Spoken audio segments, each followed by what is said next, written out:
한 달 전쯤에 친한 대학 선배한테서 연락이 왔어요. 그러면서 이제 그 SNS로 링크를 막 보내주면서 모금 좀 하라는 거예요. 그래가지고 무슨 내용이냐 물어봤더니 이제 저한테 연락을 한 선배의 동기인 거죠. 그러니까 저에게도 이제 선배인데 저는 이제 잘 모르는 분인데 오랜 시간 동안 부목사 생활을 하다가 2년 전쯤에 이제 지방 도시에서 개척을 시작을 한 거예요. 근데 이제 개척을 시작하고 얼마 안 돼서 코로나가 터지니까 이게 뭐 교회를 운영을 할 수가 없는 거죠. 그래서 이분이 새벽에 이제 쿠팡에서 일을 막 했는데 뇌졸중이 갑자기 와가지고 이제 갑자기 쓰러지게 되셨대요. 그렇다고 이제 막 그 주변에 아는 사람들한테 막 이렇게 모금을 해가지고 어느 정도 금액은 좀 모인 것 같고요. 근데 이제 좀 참 안타까운 게 자녀가 4명이 있는 거죠. 자녀가 4명이 있고 참 열심히 고생하면서 사시고 계시는데 그리고 지금은 조금 상황이 나아졌다고 해요. 쓰러져서 이제 조금 회복하시는 중이고 그리고 이제 산재로 처리가 될 것 같다고 아직 뭐 되지는 않은 것 같은데 될 것 같다고 해서 조금 이제 나아질 것 같긴 하지만 그래도 뭐 1년 선배면 저보다 나이가 어릴 수도 있고 동갑이거나 그럴 수도 있거든요. 근데 이제 그 젊은 나이에 가장이 이제 일할 수 없게 되고 누워 있으니 참 안타깝다는 그런 생각이 듭니다. 저는 사실 개인적으로는 얼굴을 모르는데 뭐 사실 처지가 다르지는 않잖아요. 그죠? SNS가 발달을 하게 되면서 이제 이 배달 문화가 계속적으로 성장을 하고 있습니다. 저도 이제 아침에 출근을 하다 보면 그리고 점심 때 막 나오면 젊은 사람들이 이렇게 전기 오토바이 타고 그 등에다가 이제 그 도시락 가방 같은 거 메고 그런 배달을 많이 해요. 뭐 배달의 민족, 여기요, 뭐 또 뭐 쿠팡 또 뭐 쿠팡에서도 또 뭐 이렇게 뭐 브랜치가 되게 많은가 보더라고요. 뭐 그래서 막 하는데 이렇게 그 SNS 배달하는 분들을 플랫폼 노동자라고 부르더라고요. 그리고 얼마 전에 이제 또 아는 분이 그런 이야기를 해줬어요. 이 플랫폼 노동자들이 어떤 환경에 있는지 아냐.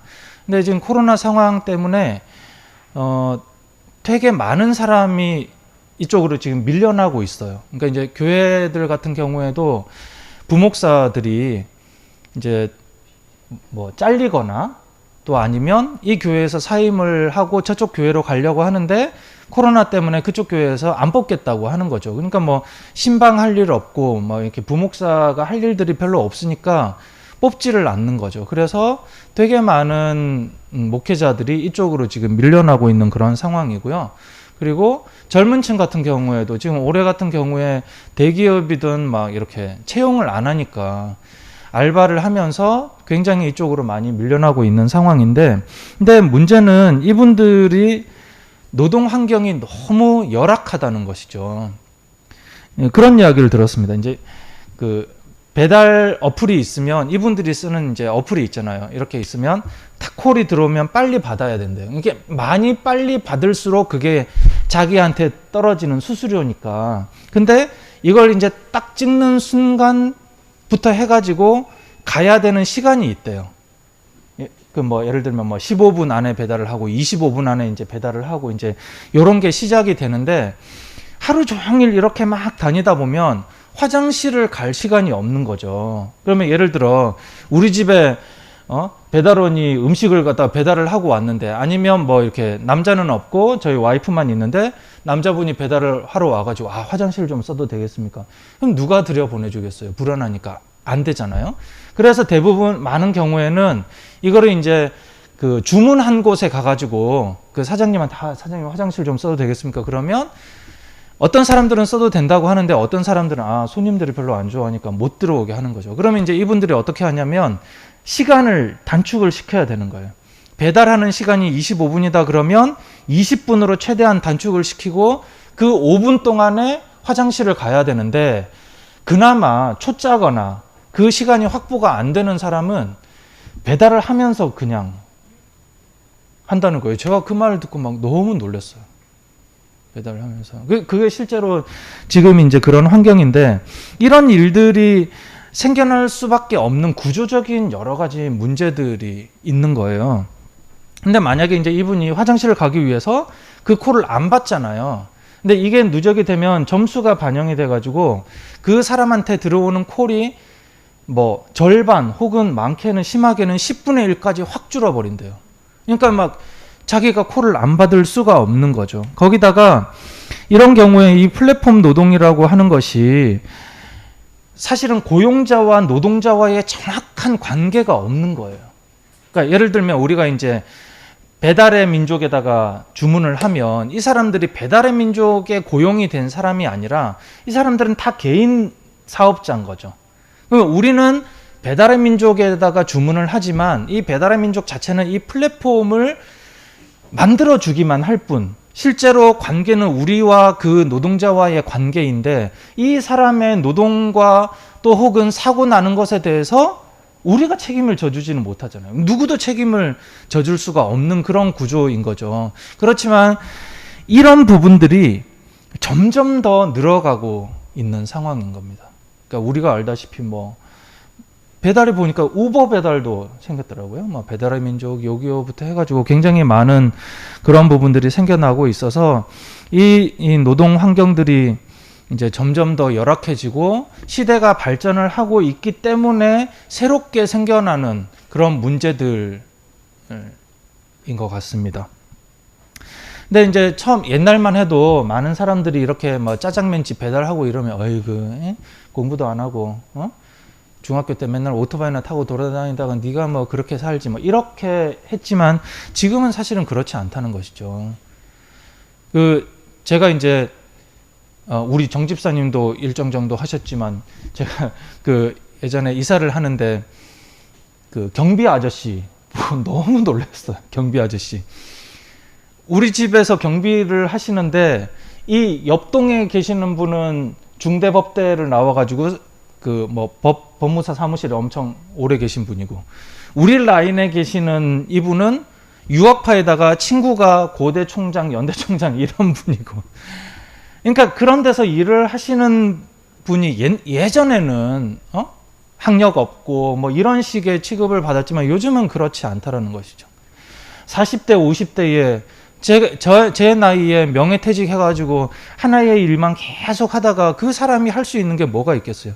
퇴직금 조금 받아가지고 제일 많이 몰려 들어가는 곳이 치킨집이거든요. 이게 다 엄청나게 포화 상태잖아요. 강남에 로봇 치킨이라고 들어보셨어요? 예. 로봇이 치킨을 만들어요. 그러면 사람은 뜨겁잖아요. 그리고 시간이 정확하지 않거든요. 근데 로봇은 그런 게 없으니까 정확하게 만들어내고 있어요. 그럼 거기에 사람이 지금 또 밀려나게 되는 것이죠. 근데 그 치킨집을 한다고 하더라도 포화 상태인데다가 이분이 뭐 초기에 성공할 수 있는 가능성은 너무나 낮고 근데 그분이 그렇다고 해서 공부를 안 해서 그런가? 그건 또 아니잖아요. 취준생이나 또 명예퇴직한 분들, 개척교회 목사들, 많은 사람들이 또 심지어 아이들이 어려서 학교가 있는 동안에 돈을 벌어야 하는 주부들 뭐 이렇게 굉장히 다양한 이유로 많은 사람들이 어쩔 수 없이 이런 선택을 하고 있는데 이게 우리 사회의 한 문화가 되어 가고 있지만 그들의 어떤 노동 환경이나 여러 가지 상황의 열악한 부분들에 대해서 또 가난한 경제에 대해서는 누구도 책임져 주지 않는 그런 환경으로 또 다른 환경으로 밀려가고 있다는 생각이 듭니다. 그래서 오늘 저는 우리 교회의 공공성에 대해서 공공성 신학에 대해서 지난번에 말씀을 같이 좀 나눴지만 조금 더 고민을 해보고 싶어서 오늘 같이 나누고자 합니다. 오늘 본문에서는 하나님께서 이스라엘 민족을 가나안으로 이끌고 가시면서 하나님의 백성이 어떤 철학으로 살아야 되는지 또 어떤 마음가짐으로 살아야 되는지 그 철학을 바탕으로 해서 어떤 율법을 지켜야 하는지 이 부분들을 가르쳐 주시는데 오늘 우리가 읽은 이 본문에서는 가난한 사람을 위해서 하나님께서 남겨두라라고 명령을 하십니다. 오늘 9절과 10절 다시 한번 보실까요? 밭에서 난 곡식을 거두어 드릴 때에는 밭 구석구석까지 다 거두어 드려서는 안 된다. 거두어 들인 다음에 떨어진 이삭을 주어서도 안 된다. 포도를 딸 때에도 모조리 따서는 안 된다. 포도밭에 떨어진 포도도 주어서는 안 된다. 혹시 밭에서 일해 보신 분 계세요? 권사님 밭에서 일해 보셨어요? 주말 농장에. 네. 그 앉아서 일하시는 거예요? 아니, 저도 안 했어요. 가서 놀았어요. 네. 곱게 자란. 사실 저도 밭에서 일할 그런 경험이 별로 없죠. 제가 이제 밭에서 일한 거는 대학 때 이제 농활 가가지고 한 일주 열흘 이렇게 한 건데, 음성으로 갔거든요. 거기가 이제 한쪽에는 담배밭이 많이 있고 한쪽에는 그 고추밭이 있어요. 고추 일항이 이렇게 가면 이 고추대가 한 요 정도 서 있는데, 여기에 이제 가면서 밑에 뭐 일을 갖다 하는 건데, 계속 쪼그려 앉아서 일을 해야 돼요. 정말 죽을 것 같아요. 이게 한 1시간이 한 20분만 앉아 있어도 막 다리나 허리나 막 온몸이 아파서 막 죽을 것 같은 거죠. 거기다가 이제 우리 대학생들하고 그 일을 주신 아주머니하고 같은 라인에서 서서 일하잖아요. 한 30분만 지나면 저기 가 있어요. 여성들은 저기 가 있고, 남자들 한 두월만 몇 걸음 못 가가지고 막 이렇게 비척비척 걸어가니까 막 죽을 지경인 거죠. 한 해 동안 이렇게 죽을 고생을 하면서 열심히 일해서 어렵게 수확을 하는데, 하나님은 그 모든 수확을 다 거두지 말라고 하시는 거죠. 남겨두라고 이야기를 하십니다.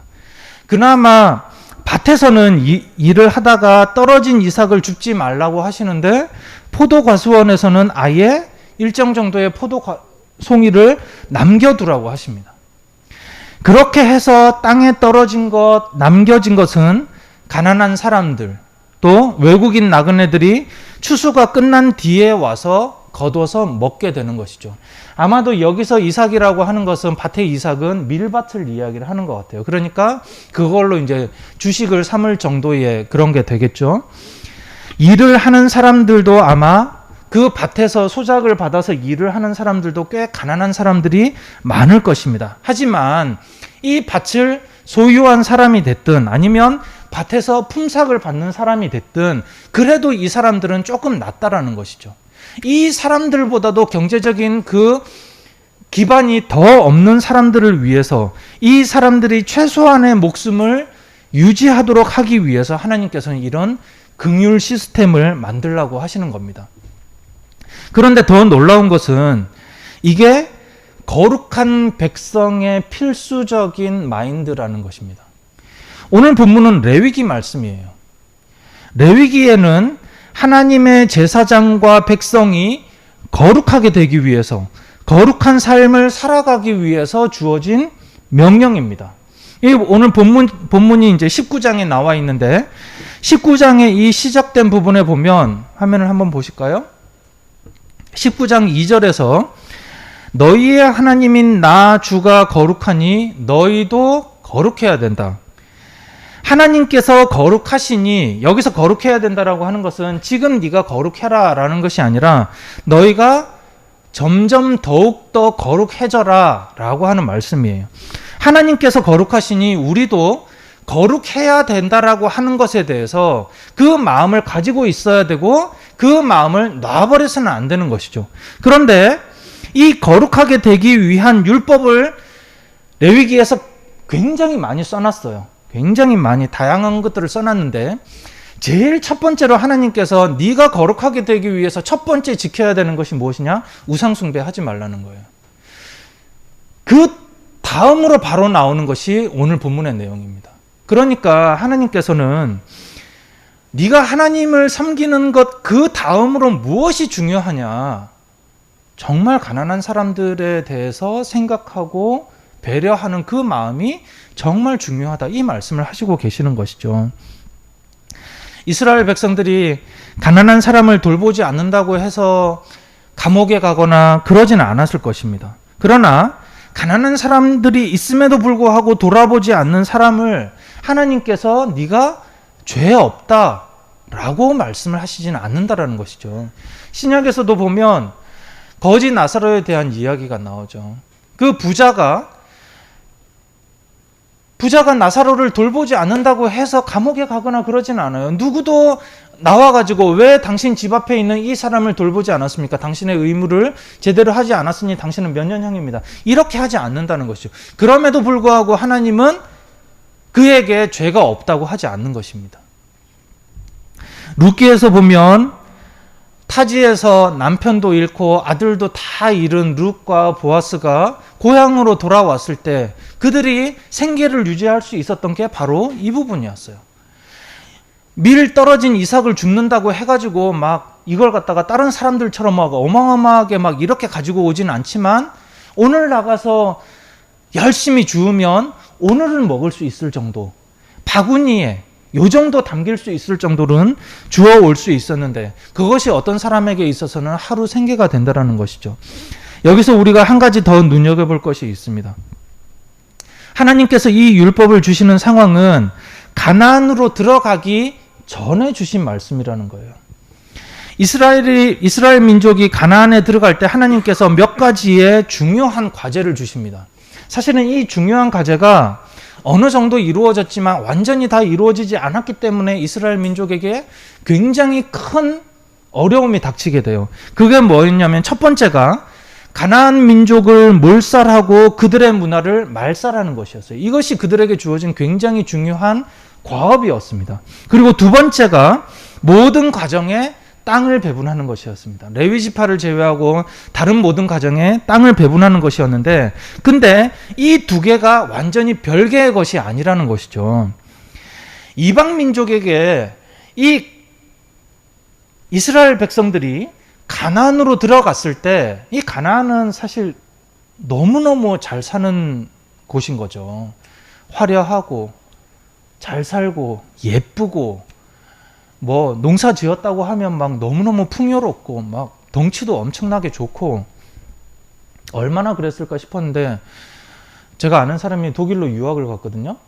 키가 한 172 정도 돼요. 제일 작대요. 여성들이 자기보다 다 크대요. 아마 그런 부분들로 보이지 않았을까 더 크게 싶은데요. 근데 이 이방 민족들이 크고 멋있고 화려하고 풍요로운 이것은 다 가나안 이스라엘 백성들이 볼 때는 우상 숭배와 정복 착취를 통해서 이루어지게 보인다라는 것이죠. 더 부유하게 되려면 가나안 신을 더 많이 섬기고 더 싸움 잘해서 주변 국가에서 뺏어와야 다른 사람들과의 경쟁 관계에서 이겨야 더 잘 살게 된다는 그 문화가 그 속에 있는 것이죠. 그렇기 때문에 하나님께서는 그렇게 해서 잘 사는 것이 중요한 것이 아니라 네가 나누고 배려하고 그렇게 더불어서 잘 사는 하나님의 백성의 문화를 만들기를 하나님께서는 원하신 것이죠. 더구나 지금 그들이 가나안에 들어가기 전인데 가나안에 들어가기도 전에 이 말씀을 주신 것은 그들 중에 벌써 가난한 사람이 있었다는 것이 아닙니다.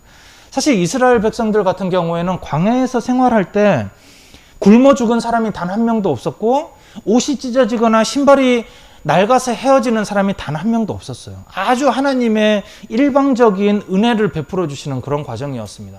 그런데 가나안에 들어가게 되면 각 집집마다 땅이 다 일정 정도씩 다 받게 돼요.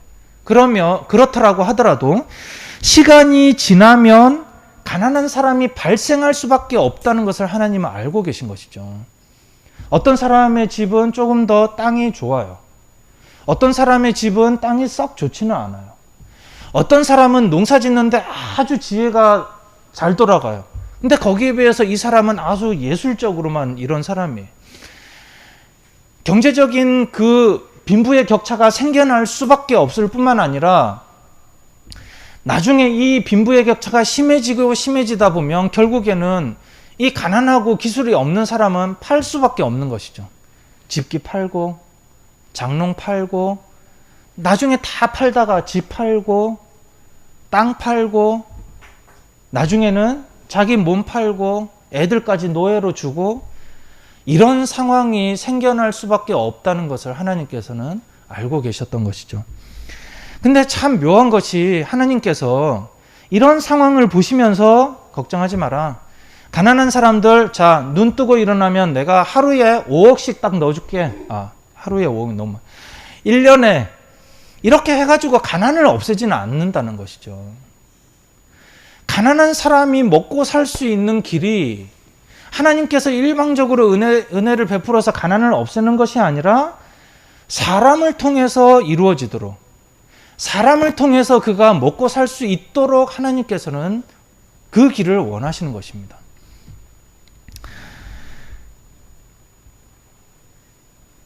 하나님은 그냥 그들을 부유하게 하신 것이 아니라 그들이 서로 돌아보고 최소한의 인간적인 삶을 살 수 있도록 더 가진 사람이 베풀어야 된다고 말씀을 하셨는데, 제가 이제 우리 한국교회에 몇 년 전에 한 10여 년 전부터 굉장히 유명해진 미국의 교회가 있죠. 세이비어 교회 같은 경우에, 이 세이비어 교회는 미국의 슬럼가에 있는 교회예요.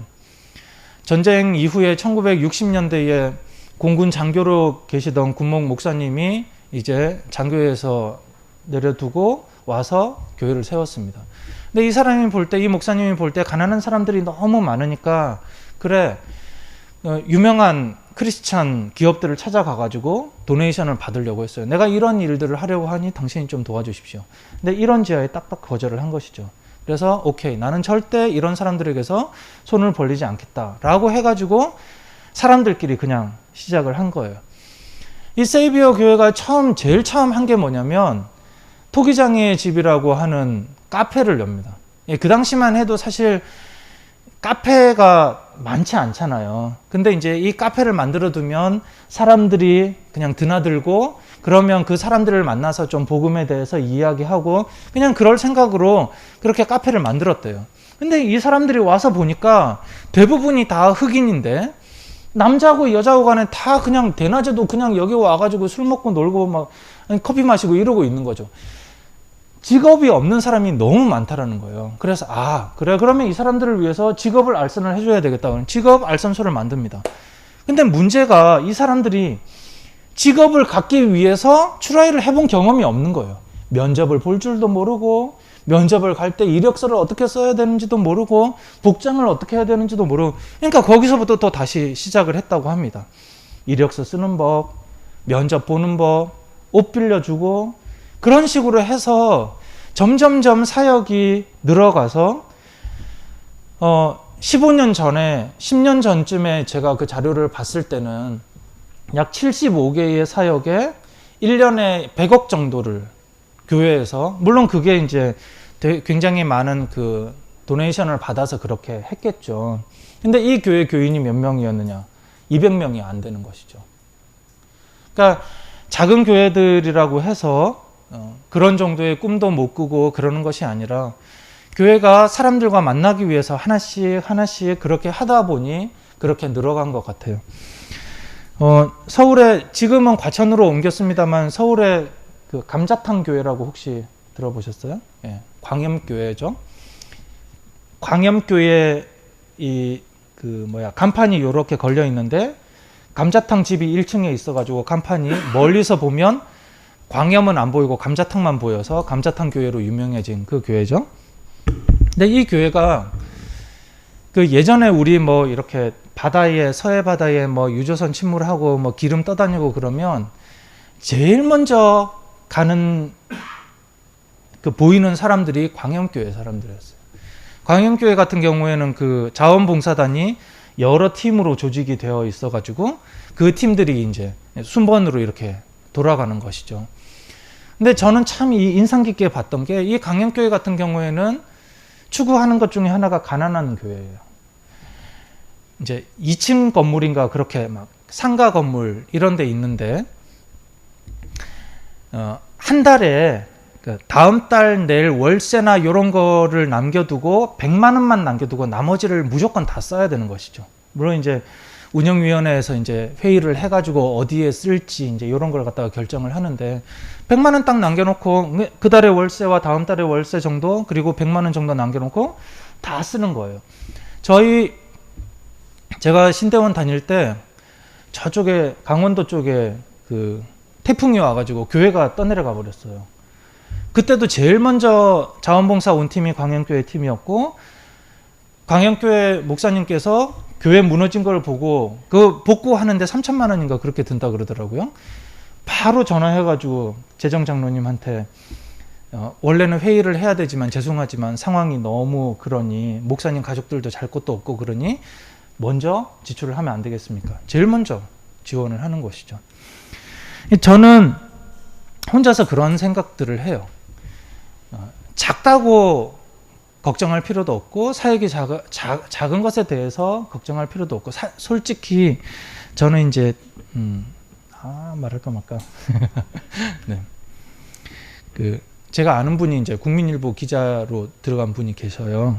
그래가지고 저한테 이제 요즘은 잘 안 오는데 예전에도 뭐 어떤 신학적인 문제가 있으면 혹시 목사님의 의견은 어떤지 이제 물어보고 그러면 제가 막 간단하게 이렇게 얘기해주고 코멘트 달아주고 그러긴 했었는데 제가 이제 그분한테 부탁을 한 게 있어요. 하나가 우리가 만약에 넘어서 교회가 그분도 넘어서 교회를 알거든요. 그리고 넘어서 교회도 예전에 그런 일간지나 이런 데도 실리기도 하고 그랬더라고요. 그래서 넘어서 교회가 지금은 그렇지만 우리가 3년 정도 5년 정도 후에 우리가 지역 속에서 잘 뿌리내리고 건강한 교회로서 또 지역 사람들과 어떤 그런 소통을 잘하고 있으면 그때 와가지고 취재를 한번 해줄 수 있겠냐. 제가 이제 약속을 해둔 상태였거든요. 근데 제가 이 말씀을 준비를 하면서 곰곰이 생각을 해보니까 며칠 전에 이제 그 전에 운영위원장님하고 막 우리 그런 이야기를 했었거든요. 이거 자체도 결국에는 교회 홍보를 위한 그런 목적이 그 베이스에 있는 거 아니냐. 하지 말까? 막 이런 생각이. 네. 혼자서 교회에 대해서 그런 생각들을 해봅니다.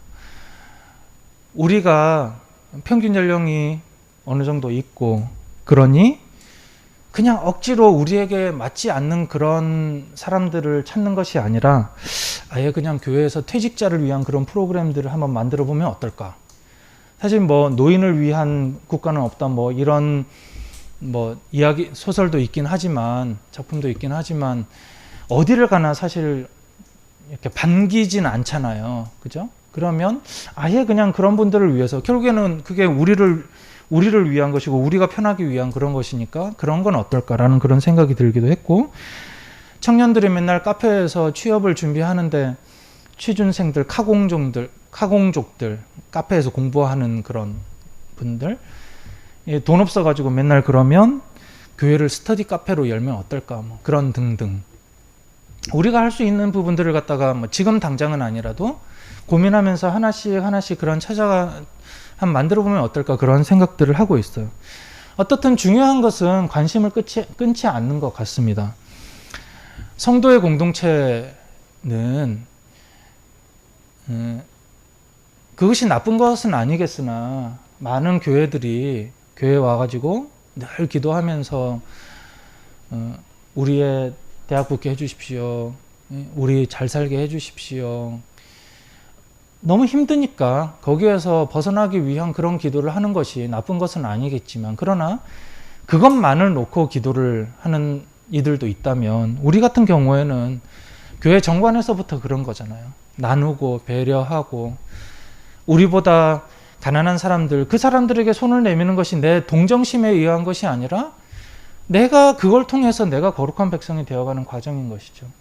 많은 사람들이 어떻게 하면 교회의 몸집을 불릴까에 대한 고민들을 할 때 결국에는 그 속에 정말 어렵고 힘든 많은 사람들이 헌금을 해서 교회 건물 세워놓고 일주일 동안 내내 놀리고 이런 것이 우리는 싫기 때문에 건물 없는 그런 교회를 갖다 지향을 하는 것이고 그렇다라고 한다면 이 속에 우리가 어렵사리 일해서 담겨진 그 헌금을 다만 한 달에 5만 원, 10만 원이라고 하더라도 그것이 하나님의 뜻대로 사용되면 우리가 보기에도 좋고 우리가 또 하나님 앞에서 거룩한 백성으로 요만큼 우리가 한 발짝 하나님처럼 닮아가는 건가 보다 이런 생각을 할 수도 있을 것 같습니다.